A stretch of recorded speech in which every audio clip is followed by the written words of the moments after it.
આને પૈણે એનો બાપ. ઇન્ટરવલ સુધી જોઈ છે, કેવી મજા પડી. બહુ સરસ ફિલ્મ, બહુ મહેનત કરીને ઘણા લાંબા સમયથી હું ને હિતુ ને જે પ્રકારની ફિલ્મો બને છે આપણે બહુ બુદ્ધિ વાપરીને સ્ટ્રેસ વાપરીને બહુ ગંભીરતાથી જોતા હોઈએ.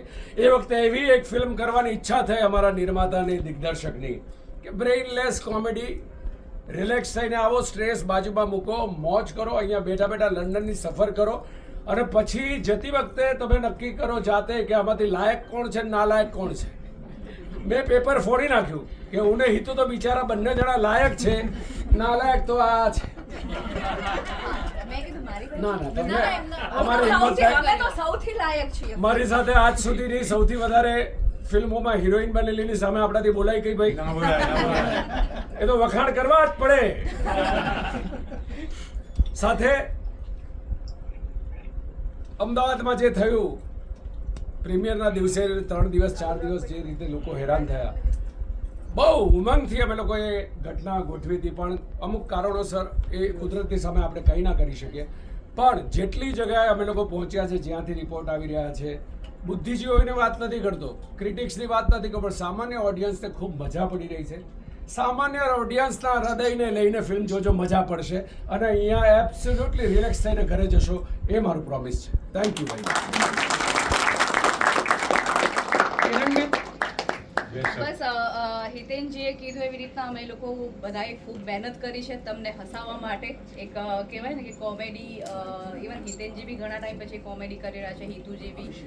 અને હું આટલા વર્ષ પછી 4 વર્ષની બ્રેક હતી મેં લીધી હતી ઇન્ડસ્ટ્રીમાંથી, અને અત્યાર સુધી તમે જેમ અમારી ફિલ્મોને પ્રેમ આપ્યો છે એમ આગળ બી તમે આપતા રહ્યો એવી આશા છે. અને ફિલ્મ જુઓ, બધાને કહો તમારા આસપાસવાળા અને સગાવાલાને કે સારી ફિલ્મ આવી છે, લંડન જોવા જવું. મતલબ લંડનમાં લંડન જોવા કરતાં અહીંયા થિયેટરમાં આવીને લંડન જોઈ શકશો અમારી સાથે. તો બધાને કહેજો અને ફિલ્મ જોઈને તમારા રિવ્યુ બધાને આપજો.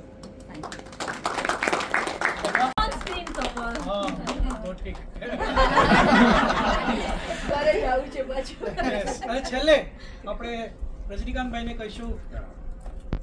મારે તો વધુ શું કહેવું, મારે જે કહેવાનું હતું બધું તો આ લોકોએ કહી દીધું છે. હવે એટલું જ કે મારો તમારા બધાના આશીર્વાદ અને તમે શ્રદ્ધાપૂર્વક અને ફૂલ એનર્જીથી આ પિક્ચર જોજો, કારણ કે હજુ સસ્પેન્સ બાકી છે. અને હું આખી ટીમ વતી તમારે થેન્ક યુ કહું છું. અને એવી આપણે કોશિશ કરીએ કે રજનીકાંતભાઈએ અને રાજેશભાઈએ જે ખર્ચો કર્યો છે નીકળી જાય, એમાં પ્રોફિટમાં જાય ને બીજી ફિલ્મ પણ બનાવી શકે, લંડનમાં શૂટ રાખે અને મને બોલાવે. Thank you very much. Thank you.